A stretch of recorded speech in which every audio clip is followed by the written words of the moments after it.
যি সময়ত শাসকীয় পক্ষই ইখনৰ পাছত সিখন সভা অনুষ্ঠিত কৰি এতিয়াৰে পৰা 2026ৰ বিধানসভা নিৰ্বাচনলৈ প্ৰস্তুতি চলাইছে, সেই সময়ত বিৰোধী দলসমূহৰ মাজত সৃষ্টি হৈছে তীব্ৰ সংঘাতৰ।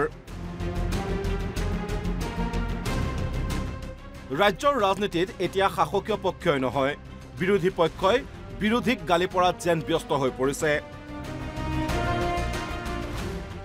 দুদিন পূৰ্বে কংগ্ৰেছে এক সংবাদমেল আয়োজন কৰি তীব্ৰ আক্ৰমণ কৰিছিল অখিল গগৈক।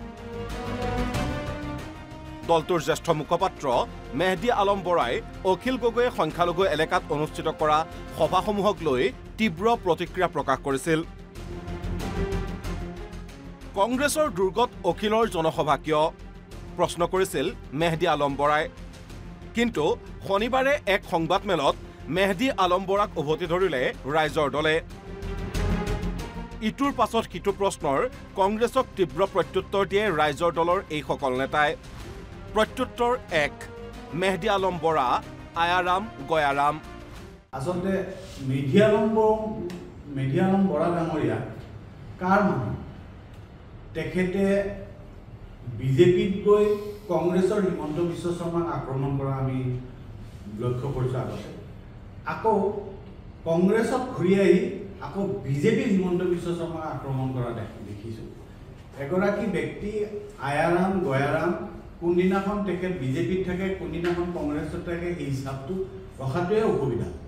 প্ৰত্যুত্তৰ দুই, অখিল গগৈয়ে কংগ্ৰেছৰ দুৰ্গতেই জনসভা কৰা নাই।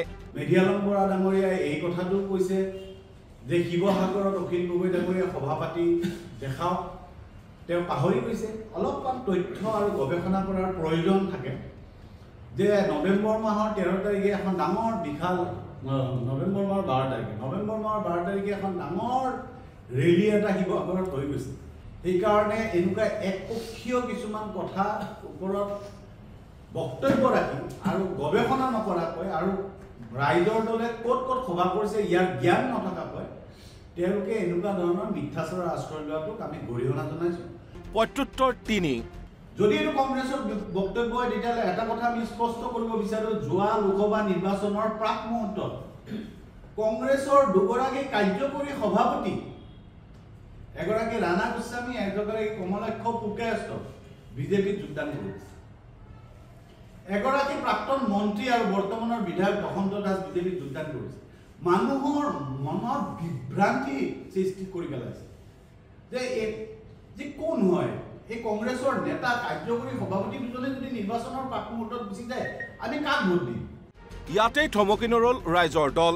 কংগ্ৰেছৰ বিধায়কসকল কিদৰে বিজেপিৰ এজেণ্ট হৈ পৰিছে তাকো তথ্য সহকাৰে দেখুৱালে ৰাইজৰ দলে। প্ৰত্যুত্তৰ চাৰি, বাধ্য হ'ব যে আপোনালোক কোন হয়, কাৰ হয় স্পষ্ট কৰক। বিধানসভাত যেতিয়া মুখ্যমন্ত্ৰীৰ পত্নীৰ ছাবচিডি কেলেংকাৰীৰ কাৰণে প্ৰতিবাদ কৰা হওক, মুখ্যমন্ত্ৰীৰ পৰিয়ালৰ প্ৰতিবাদ হওক, তেতিয়া কোন অখিল গগৈৰ বাহিৰে আৰু কোনে কোনে প্ৰতিবাদ কৰিছে অসমৰ জনগণে দেখা পাইছে। কোন কেতিয়া আয়াৰাম গয়াৰাম কংগ্ৰেছৰ হৈছে, কংগ্ৰেছৰ নাৰ্চাৰীত লালিত পালিত হৈ অসমত কোনে এতিয়া বৰ্তমান ৰাজনীতি কৰি আছে এই কথাবোৰ স্পষ্ট। এই তালিকাখন যদি মই কৈ দিওঁ তেতিয়াহ'লে সকলোৱে আচৰিতে হ'ব। প্ৰত্যুত্তৰ পাঁচ, আকৌ কংগ্ৰেছৰ বিধায়ক হৈ বিজেপিৰ লগত থকা কেইজন, কংগ্ৰেছৰ বিধায়ক হয় তেওঁ, কিন্তু এতিয়া বিজেপিৰ লগত থাকে তেওঁ। আৰু 2021 চনৰ বিধানসভা নিৰ্বাচনত কংগ্ৰেছ দলৰ পৰা প্ৰাৰ্থিত্ব লাভ কৰি পৰাজিত হোৱাৰ পিছত বিজেপিত যোগদান কৰা নেতা, তাৰমানে এনেকুৱা ব্যক্তিক প্ৰাৰ্থিত্ব দিছিল যোনে বিজেপিত যোগদান কৰিছিল। প্ৰত্যুত্তৰ ছয়, যদি মেহদী আলম বৰা ডাঙৰীয়াৰ এয়া বক্তব্য হয় তেতিয়াহ'লে একো ক'বলগীয়া নাই। যদি যোৱাকালি যিখিনি কথা ক'লে এইখিনি যদি কংগ্ৰেছৰ বক্তব্য হয় তেতিয়াহ'লে এইখিনি আমাৰ প্ৰশ্ন, কংগ্ৰেছলৈ মুকলি প্ৰশ্ন, স্পষ্ট কথা।